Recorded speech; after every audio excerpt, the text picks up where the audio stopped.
नमस्कार दोस्तों, मैं मधु। आज की इस वीडियो में हम बात करेंगे रिपोर्ट तैयार करने से पहले 7 देशों की चुनावी प्रक्रिया समझी है उसके बारे में। तो चलिए शुरू करते हैं। समिति ने एक साथ चुनाव कराने के लिए उपकरणों, कर्मचारियों और सुरक्षा बलों संबंधित जरूरतों के लिए पहले से योजना बनाने की सिफारिश की है।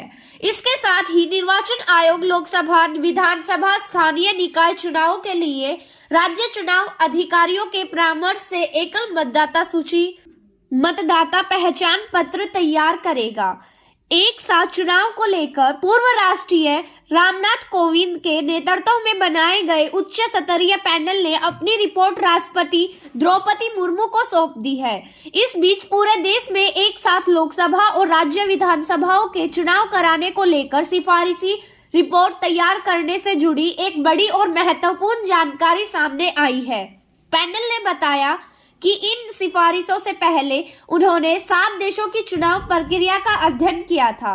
इन देशों में दक्षिण Africa, Sweden, Belgium, Germany, Japan, Indonesia और फिलीपींस शामिल है। पूर्व राष्ट्रपति कोविंद की अध्यक्षता वाले पैनल ने बताया कि इसका उद्देश्य चुनावों में निष्पक्षता और पारदर्शिता सुनिश्चित करने के लिए सर्वोत्तम अंतर्राष्ट्रीय विधियों और प्रथाओं का अध्ययन करना और उन्हें अपनाना था। पैनल ने बताया कि दक्षिण अफ्रीका में नेशनल असेंबली और प्रांतीय विधानमंडल दोनों के लिए एक साथ मतदान होता है। हालांकि नगरपालिका चुनाव 5 साल के चक्र में प्रांतीय चुनाव से अलग होते हैं।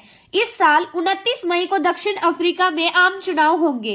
इस दौरान मतदाता नई राष्ट्रीय असेंबली और प्रांतीय विधानमंडल के लिए मतदान करेंगे।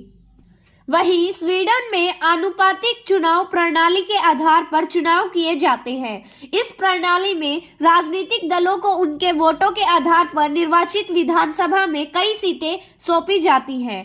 पैनल ने बताया कि स्वीडन में वोटिंग के लिए अपनाई जाने वाली प्रणाली में संसद, काउंटी परिषदों और नगर परिषदों के लिए चुनाव एक ही समय में होते हैं। ये चुनाव हर साल के 4 साल में सितंबर के दूसरे रविवार को होते हैं, जबकि नगरपालिका और विधानसभाओं के चुनाव हर 5वें साल सितंबर में दूसरे रविवार को होते हैं। एक देश एक चुनाव के मुद्दे पर उच्च स्तरीय पैनल ने जर्मनी, जापान और इंडोनेशिया जैसे देशों में अपनाई जाने वाली चुनावी प्रक्रिया के बारे में भी बताया, जिसका उन्होंने तुलनात्मक अध्ययन किया। पैनल के सदस्य सुभाष सी कश्यप ने बताया कि जर्मन संसद के निचले सदन बुंडेस्टाग के चुनाव में मतदाता एक साथ 2 वोट डालते हैं। इनमें से एक वोट स्थानीय उम्मीदवार के लिए होता है और दूसरा वोट पार्टी के लिए। यहाँ बुंडेस्टाग के लिए सीटों की संख्या भी घटती बढ़ती रहती है। सुभाष कश्यप ने बुंडेस्टाग चांसलर की नियुक्ति की प्रक्रिया का समर्थन किया। इसके साथ ही उन्होंने जापान की चुनावी प्रक्रिया का भी समर्थन किया।